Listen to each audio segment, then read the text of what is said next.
You're listening to a CNA podcast. Now, a letter to myself with Joel Chua. Thanks as always for your company. Mention botanic gardens and we think of the big one along Cluny Road. Rightfully so, since it's a UNESCO World Heritage Site. But did you know that we have another botanical garden here in Singapore that is impressive in its own right? The Woodlands Botanical Garden is impressive because even though it was officially launched only in 2020, it has transformed the community in so many ways. And then there is its scale and its diversity as well. Our guest today is the man who planted its first seeds and continues to nurture it. Founder and chairman of the Woodlands Botanical Garden, Ganesh Kumar. Welcome to the program. Thank you so much for joining us. Hi, Joel. Yeah, thank you so much for the invite. It's our pleasure indeed. Ganesh, we first of all want to have you describe the scale of this garden for us, because when we think of a community garden, which is what the Woodlands Botanical Garden is, we tend to think of a relatively smaller patch of land. Most of us can walk through a community garden in under a minute.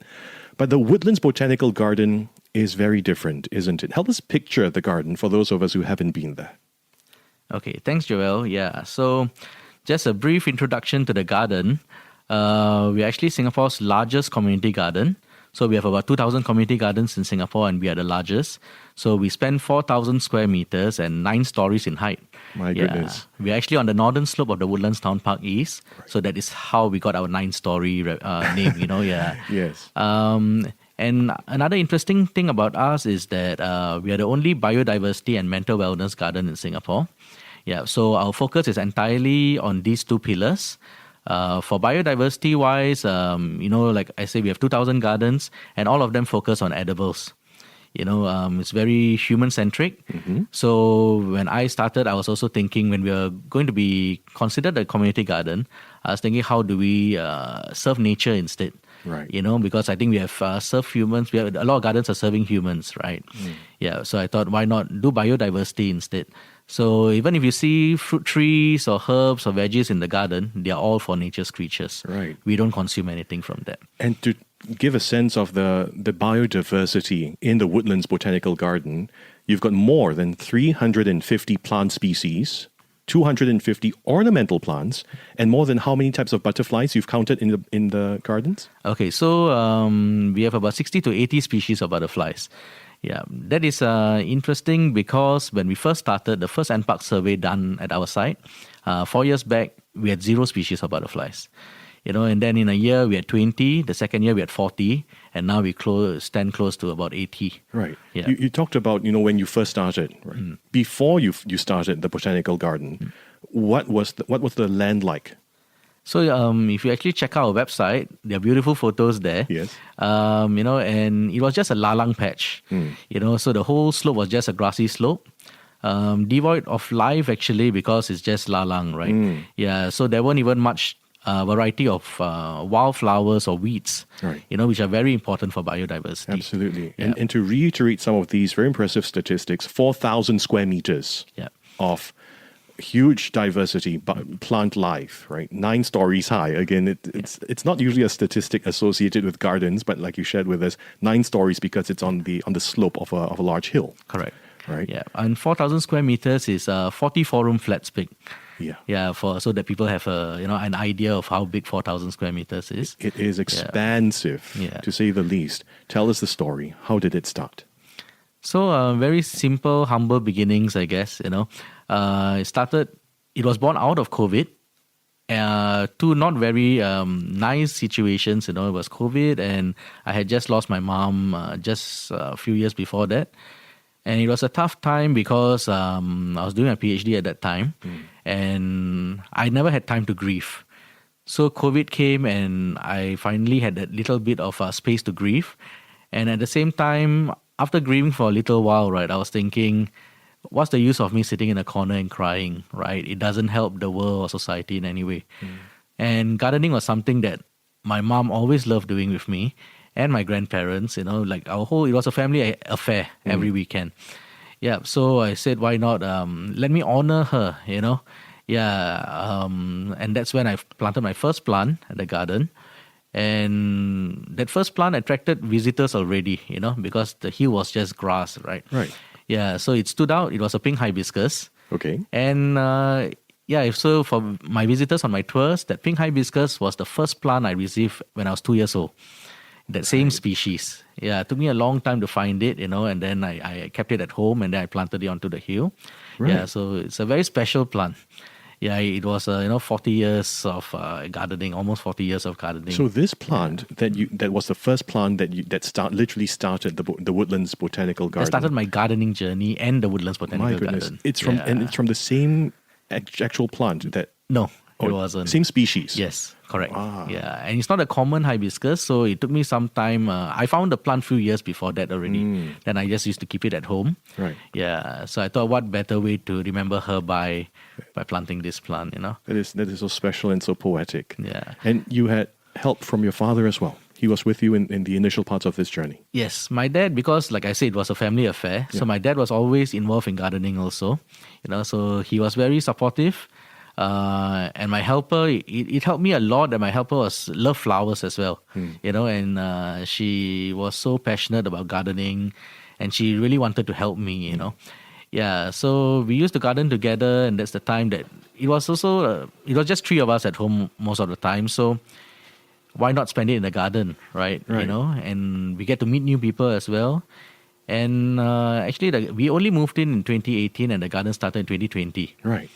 So it was just 2 years. We were getting to know neighbors and just sitting there and doing work, you get to meet people. It was a bit tough though, still at that point because COVID was still very at its peak, right? So we couldn't talk, but we still followed all our SDMs properly, Yeah, but it was nice because we get to recognize faces already. Yeah, so when the SDM measures cleared, we got to say hi more often. Right. And we became good friends, even up till now, whenever my dad travels, I tell you, every day I get food from different people. They think I can't look after myself, Right. Yeah, and so it's so lovely. And It's so you lovely. shared with me this beautiful story also just before we came on air. You said as you were making your way here, as you left your apartment earlier this evening, and something small but very touching and significant happened. Yeah, I think we don't need much words to express ourselves sometimes. And yeah, so I was just walking to the bus stop from my block, and this lady was coming in front of me, and she just smiled at me. I think she was going home from work, and I smiled back. I've not seen her before, and just as she passed me, she looked at me and just said thank you. And it's definitely the garden. I don't think it's anything else. Those two words mean a lot. Yeah. More than any award and certificate, I believe. Yeah, And the fact that it was also spontaneous. exactly. Right. Yeah. Yeah.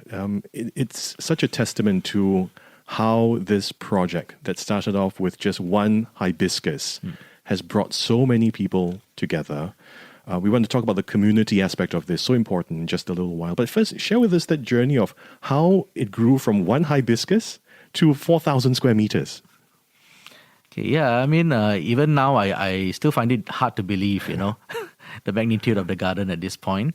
So it started with that plant, and then, of course, more people started to walk the hill. When I first started, barely 4 or 5 people walked that hill because it's super hot and there's nothing to see, right? But once you started planting, you saw activity increase. Right. And Marsiling is a senior estate, a lot of seniors there.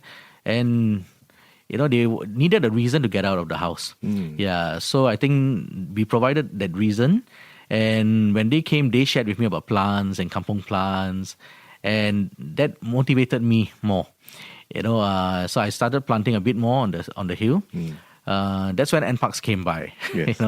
Then they told me, hey, you cannot plant here.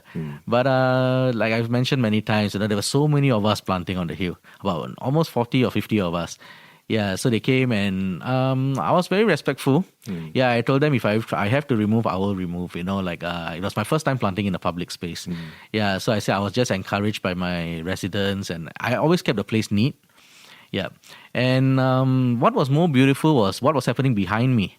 We were actually on the slope, on the stairway of the slope, and there was this just flurry of activity behind me. Like the slope is about 3,000 square meters. But all that activity was in the 50 square meters. All the birds and butterflies and bees. So they did 90% of the job at least. Of course, NParks tested me on my knowledge on biodiversity and planting pellet and all this, but the birds and butterflies did most of the work. Right. Yeah. And it brings us back to what you said earlier. Most gardens are focused on benefiting humans, right? And of course, that's a beautiful thing. We all need that. But the philosophical concept of the Woodlands Botanical Garden is to benefit the ecology, the wildlife, the butterflies, the birds, the bees. Yeah. I think a common misconception, right? Or rather, the idea that goes around these days is an either-or concept. It's either for us or for nature. But why can't we live together? I did share before a very simple story. When I was a kid, we had this papaya tree, that used to grow between mine and my neighbor's house. I stayed in a landed house at that time. And it took me so much effort to rescue it when they were tearing down that fence, So somehow after a few months, it recovered and it started fruiting like crazy. And I remember at one point, I was only in primary school at that point, and I think there were about like 15 papayas on the tree. And I told my grandparents, we have to cover all of them, right? I want to eat it, right? And something they told me at that time that still resonates so strongly with me, they said, you can cover about 10 of them, you can give our friends and family, but leave some for the birds, and yeah, it's such a simple statement, but it showed that why can't we share, right? Yeah, so I think that is the lesson that I learned, and why I feel that we can coexist. Absolutely, Yeah. Right. When we talk about ecology, sometimes the temptation, the instinct is to see human beings on one side and then the rest of nature on the other side, Exactly. as though we weren't an intrinsic part of the equation as well. Yeah. Right. Exactly. Yeah. So you've given us a sense of how it's brought people together, organically, your neighbors, members of the community coming down to plant. But lately also, you've drawn in interest from organizations as well, right?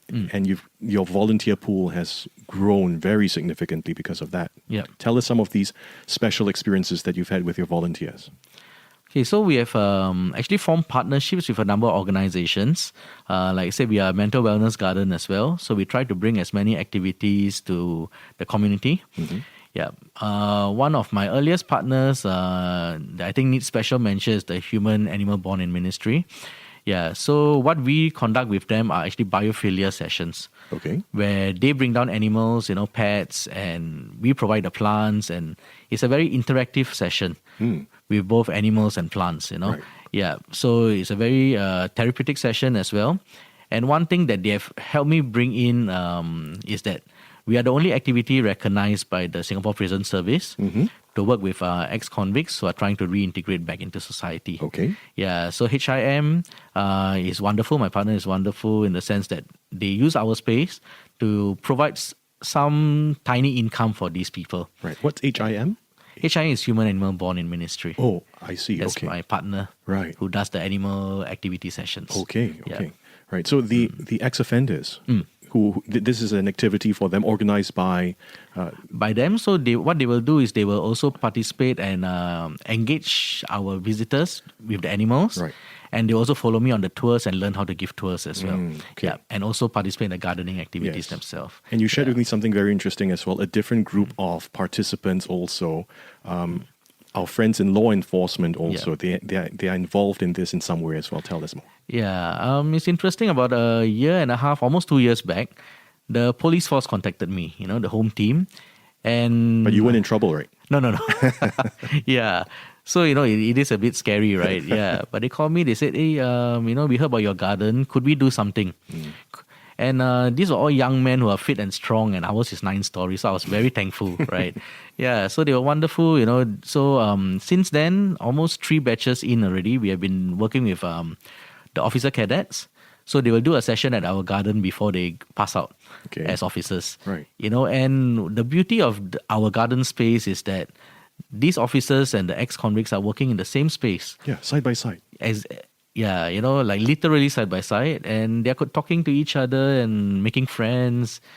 You won't see that anywhere else, And some of the conversations that I have with the ex-convicts, I became pretty close with some of them, Yeah, even now that they have found jobs outside, they still drop by, say hi, or they'll drop me a text once in a while. And they have told me, actually, they would have otherwise hated police officers. It's understandable, right? Their experiences are their own. But now they have learned that, at the end of the day, behind the uniform, right, is still another human being. Absolutely. Yeah, and we all make mistakes. That's what I tell the police officers. People make mistakes, right? So we have to forgive them, and what they have done, they have paid for it, right? So we are all equal now, right? We have become equal. So yeah, that's what the garden tries to promote, equality. That's so beautiful and so profound. It takes plants for us to recognize our common humanity. Exactly. And you've planted the first seeds. This gardens, it's so huge, so much diversity there. But what's your favorite plant, or what's your favorite spot in your garden? So it's an answer I always have ready, because it's a very commonly asked question, especially by gardeners, Yeah, so of course, goes without saying, is the hibiscus plant. Okay, no surprises. Any hibiscus. Yeah, I think we have about 30 species of hibiscus in the garden. Yeah, so as long as it's the hibiscus, I love it. So there are 30 hibiscus species. For those of us who don't have a trained eye, if we want to go there and spot the species that is special to you, the one that started it all, the one that you planted, what's the distinctive feature of that particular hibiscus? Oh, I think it's the brightest pink hibiscus in the garden. Okay, unmistakable. Yes, and it's right next to the pathway going up the slope. Right. Yeah, so you can't miss it. Okay. Yeah, or do join us for our tours. That would be even better. Is it personally led by you? Yes, your tours? correct. Okay. So if you want to meet the man himself, and speak to him and say, thank you for such an amazing job, come and join Ganesh on one of the tours, and we'll give you more details about that in just a little while as well. All right, Ganesh, this garden that has brought so many people together, that means so much to you personally as well, in your own personal journey. If you could look back at the journey that you've been on, and if you could write a letter to your younger self, what messages would be most important in that letter? Okay, I would say first and foremost would be grit. Grit is very important, and believing in what is right. Yeah, and sticking by that, right? Yeah. One of the comments I used to get a lot by my NParks director at that point was that, whenever we did our phone calls, and the issue is that we were sitting on both NParks and town council land, so you have so many agencies to deal with, right? So, and we were an unprecedented garden, right? So there was a whole range of problems on its own, right? But you just had to write it out, which is what we did. And one of the most common questions he used to ask me was that, how have you still not given up? Yeah. Why do you think he thought that you would give up? Okay, he was a great man. I would say the garden and I are indebted to him because he was a very community kind of person. Right. And he actually used to come down and participate in our events. Right. This officer from senior My person director, from NParks. Yes, he has left our NParks, the Parks Division at this point. Yeah.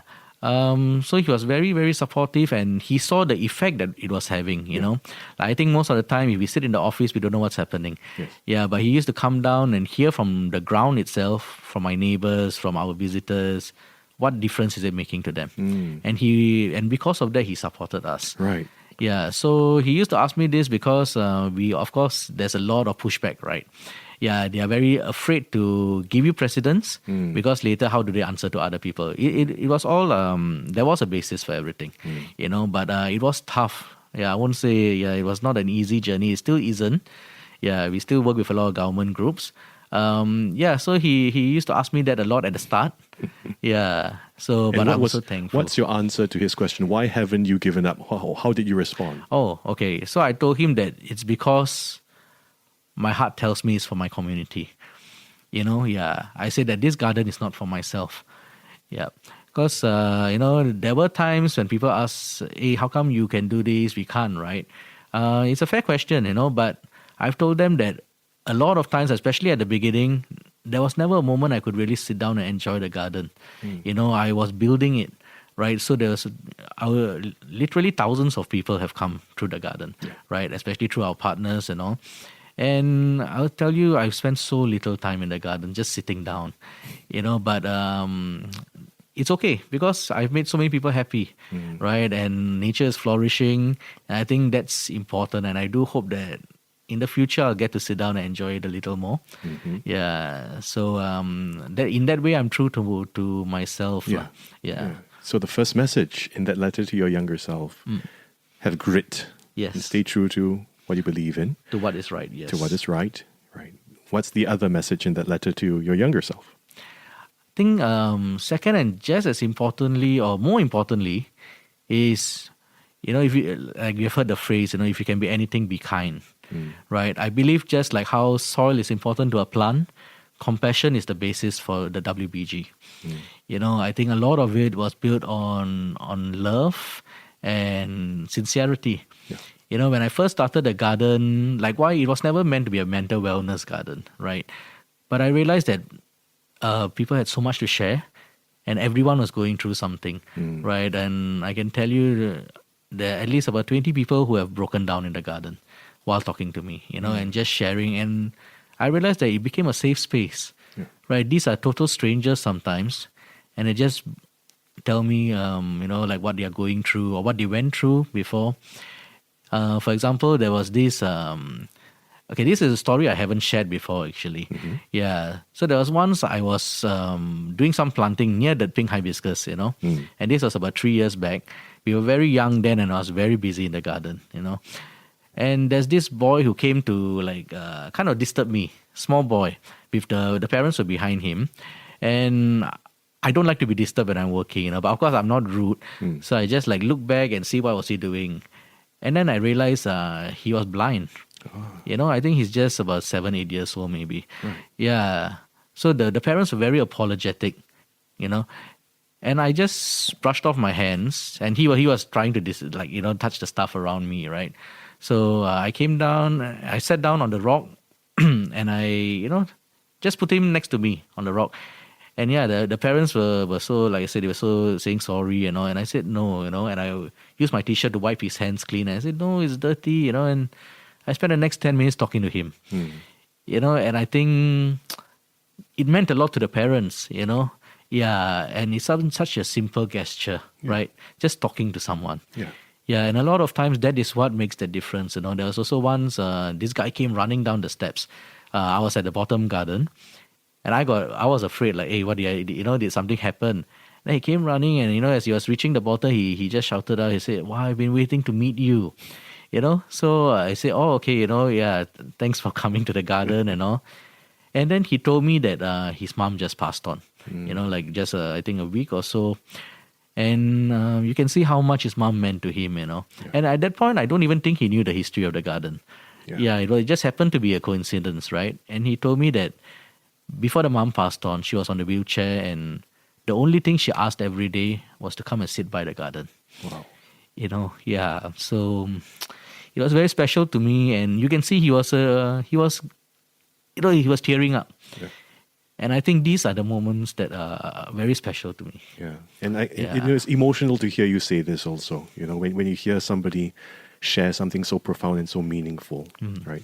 The seeds of this garden were planted in the soil of grief, your own grief, right? Yep. And it bloomed, it transformed into something so much more special and so much more precious.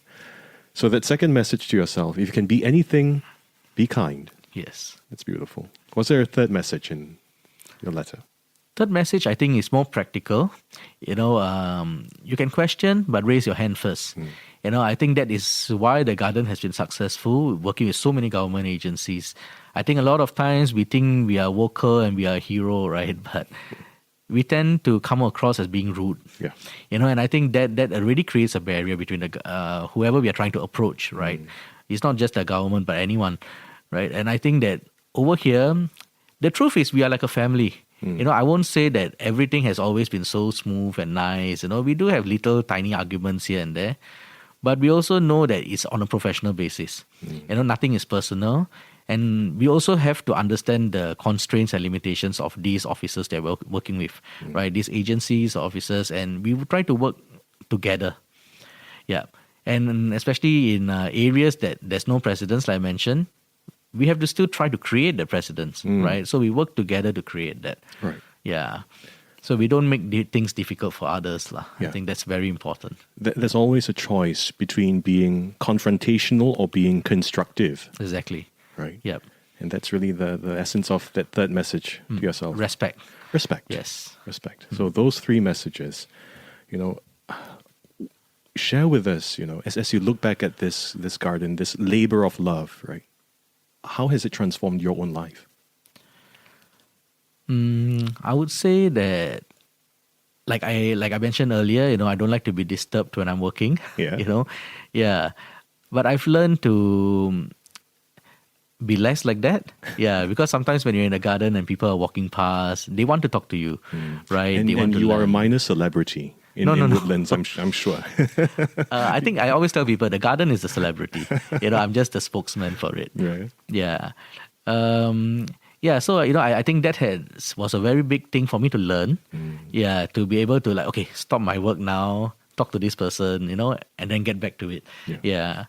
And I think it's important because people appreciate that you're stopping your work for them. And they make sure that, and I think the beautiful thing about WVG, right, is that nearly everyone who has walked through our space, one of the most common things I hear at the end is, what can we do for you? And once I hear that statement, I know we have made an impact. Yeah. Right. And it's amazing how many people have said this exact same, same phrase. Yeah.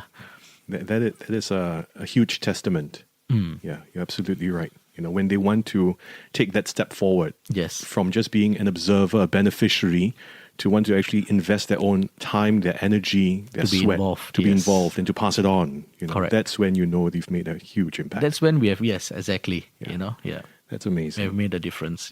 Ganesh, this labor of love that has inspired so many people to want to come and be involved as well, right?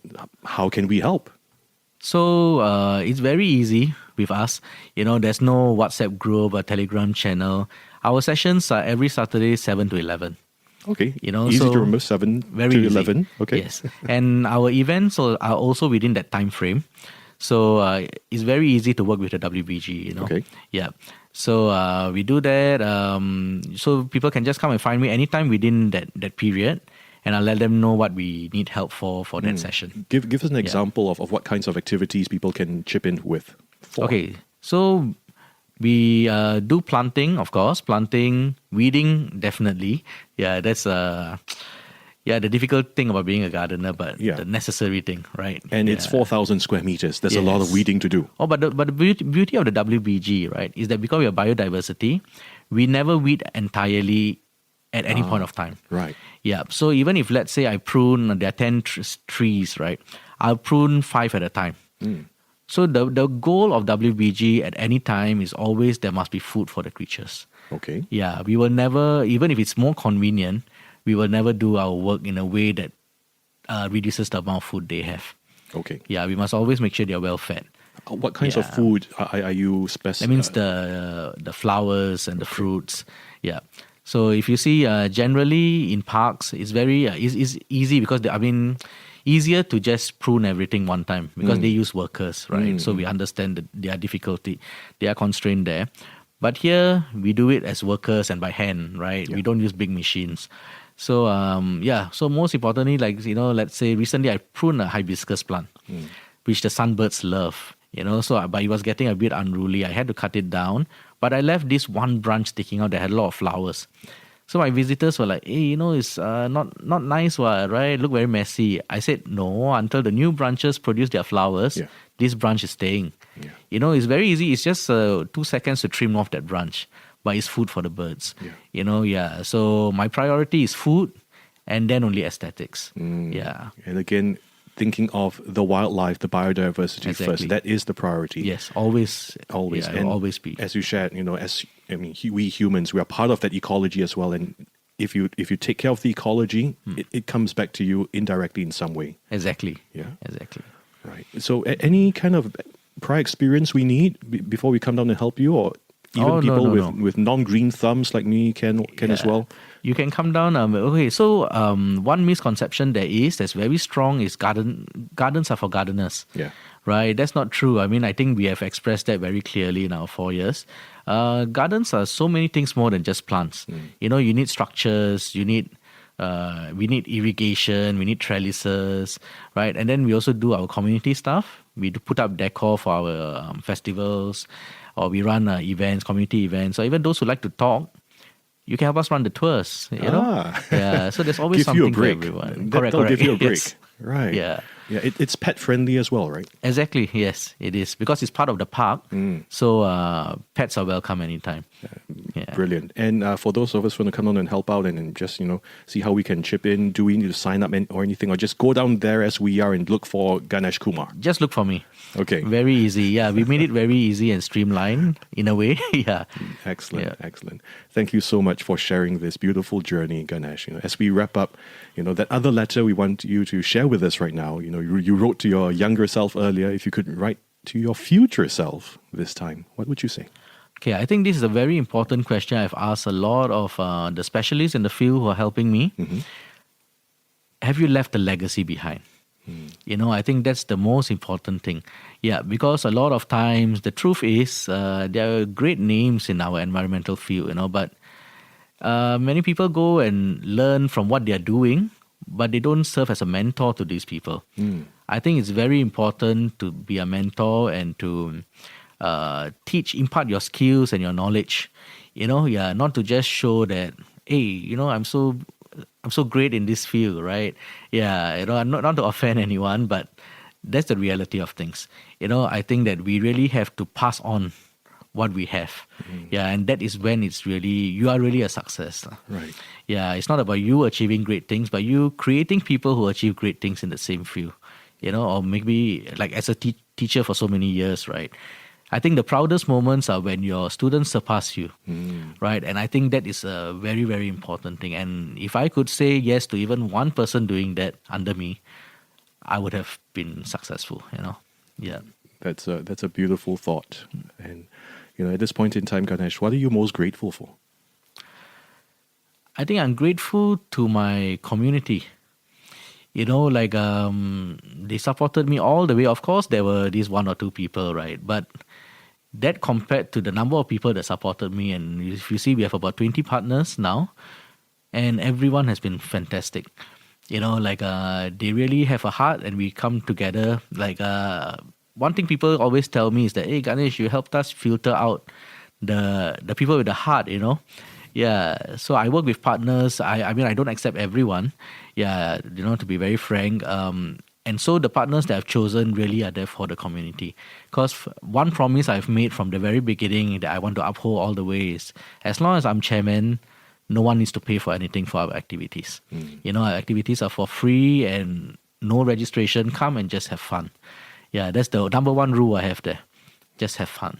Yeah. That's amazing. Ganesh, thank you so much for sharing with us this story, this beautiful journey that is as beautiful as the garden itself. Thanks so much for listening to this episode. You can subscribe and follow A Letter to Myself on Spotify and Apple Podcasts. And leave us a review as well if you liked what you've heard.